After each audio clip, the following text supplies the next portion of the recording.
Bu Erika. Selamat siang Narko. Perkenalkan Bu, saya Dominik dari kelas 6. Pada kali ini saya ingin mempresentasikan mengenai Deborah Sang Nabiah. Ini merupakan mata pelajaran agama dengan guru agama Miss Lilis. Sebelumnya Bu, Deborah Sang Nabiah ini merupakan seorang perempuan yang dipilih Ini boleh dibuka kan? Boleh Bu.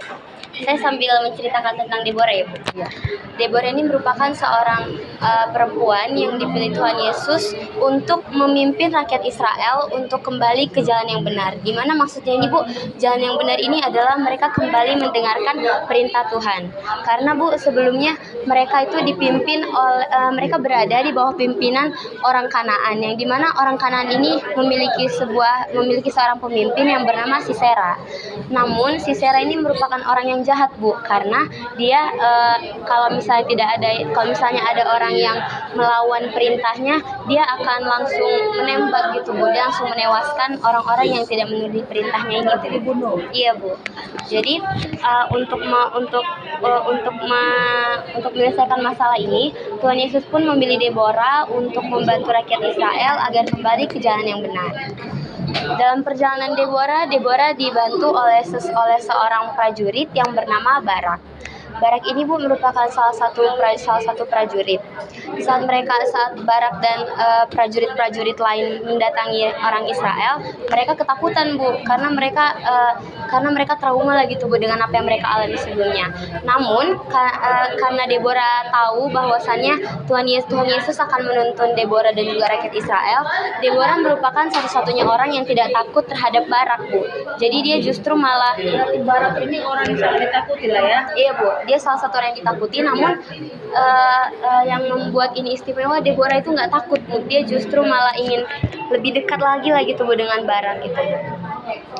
Nah selain itu Bu, setelah beberapa lama, Tuhan Yesus pun mendatangkan sebuah bencana gitu Bu, dimana bencananya ini merupakan ada hujan deras dan itu membuat sebuah kebanjiran gitu kan Bu. Kebanjiran ini menimbulkan banyak orang-orang Israel dan juga orang Kanaan yang tewas gitu Bu, karena air yang sangat kuat. Di saat bencana alam ini datang Bu, Sisera yang merupakan pemimpin orang Kanaan itu dia juga kabur gitu Bu untuk melarikan diri, karena dia menganggap bahwa dengan adanya bencana ini dia bisa melarikan diri ke tempat yang lebih jauh, sehingga orang-orang Israel dan juga bala tentara prajuritnya Barak ini tidak mengejar-ngejar dia Bu. Namun sayangnya saat dia mencoba untuk berlari Bu, ada seorang perempuan yang bernama Yael. Dia itu sebetulnya Bu salah satu dari rakyat Israel juga Bu. Dia membuat suatu jebakan, di mana dia mengatakan bahwasannya di saat Sisera ini lari, Yael menyuruh Sisera untuk bersembunyi di bawah tendanya Yael Bu. Padahal sebetulnya Yael ini hanya membuat jebakan gitu Bu, agar si Sisera ini dapat langsung dieksekusi gitu Bu, agar orang-orang jahat dan juga orang-orang yang tewas itu berkurang Bu, sehingga rakyat Israel juga bisa kembali damai. Dan pada akhirnya setelah Sisera yang dimana merupakan pemimpin orang Kanaan akhirnya tewas Bu, dan dimana bala tentara orang Kanaan ini juga akhirnya redup Bu.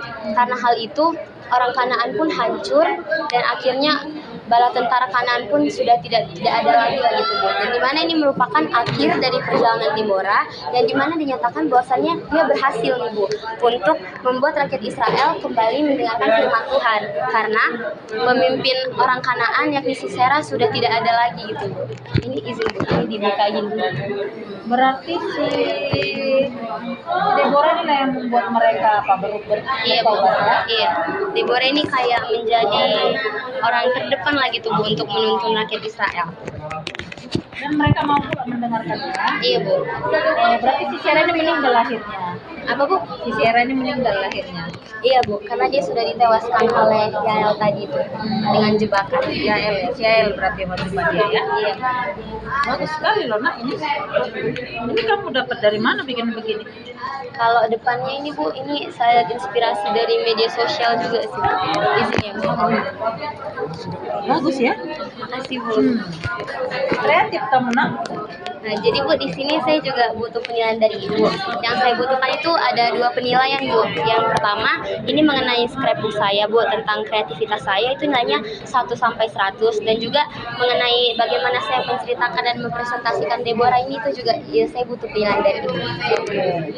Yang pertama tadi kan kamu cerita tentang Deborah sang Nabi ya, ya kan nak? Tadi sambil kau cerita, ibu buka,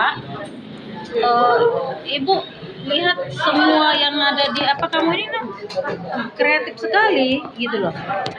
Artinya kamu menuliskan cerita demi cerita itu urutannya itu bagus ya, karena dari tahap 1, tahap 2 masuk sampai akhirnya kamu menceritakannya tahapan demi tahapan. Kalau yang saya bisa tangkap, yang tadinya saya nggak tahu semua ceritanya, karena cara kamu menceritakannya bagus nakku, ibu jadi paham ternyata si Deborah rupanya yang membuat apa jadi bisa bertobat seorang itu ya. Seorang perempuan. Iya, jadi kalau saya lihat nak, nilai kamu dari apa namanya ini tadi nak, Scrapbook. scrap namanya ya. Oke. Cara kamu membuat scrap ini bagus, hebat, mantap. Kalau ada skor 1 sampai 100, saya kasih nilai 100. Makasih Bu. Iya nak, bagus nak, idenya bagus, kreatif, sangat kreatif malah nak. Kalau dari cara menceritakanmu udah cocok kau jadi apa? Apa ya? Orang yang menceritakan kembali cerita tentang nabi-nabi. Oh iya. Karena urutannya, beruntunnya ceritamu tadi bisa kita pahami dengan mudah. Ibu suka dengan kamu cara ceritanya nak. Kalau skor 1 sampai 100, kalau bisa 100 saya kasih 100 nilainya ya nak. Oke. Berarti penilaian Ibu untuk scrapbook 100, dan juga untuk bagaimana saya menyampaikannya itu juga 100, dua-duanya 100. Karena saya suka mendengarkannya. Oke Bu. Makasih banyak ya Bu. Boleh lihat kamera gak Bu?